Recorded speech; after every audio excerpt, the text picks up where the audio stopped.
This weekend, our students were a part of a Disciple Now weekend called Together Weekend. It involved over 600 students from 6 churches in Madison County, and we were right next door at Ridgecrest Friday and Saturday, worshiping and doing small group Bible studies and going to workshops and things of that nature.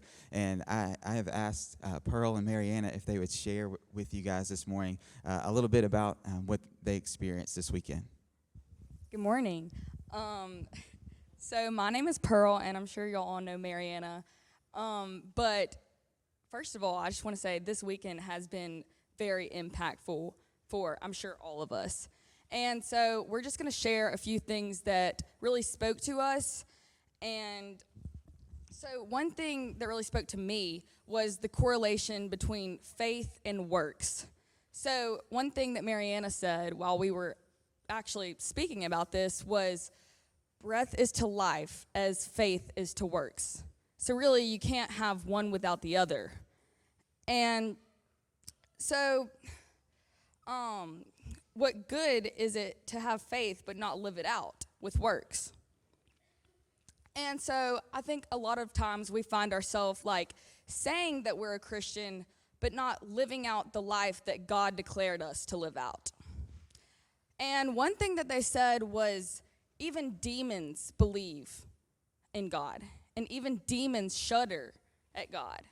But do they have faith? No, they don't have faith in God.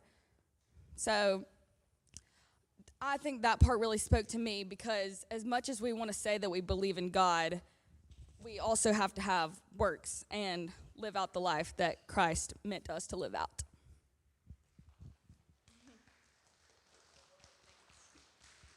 One thing that really spoke to me is we talked about how God created us in his image, and he sees us as holy.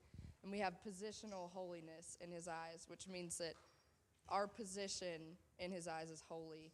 But what we really have is practical holiness, and that's kind of in the middle. Like, we're kind of lukewarm with our faith. We're not denying him, but we're not super, like, perfectly holy. So we talked about how we need to work hard to close the gap between who we are and who God created us to be.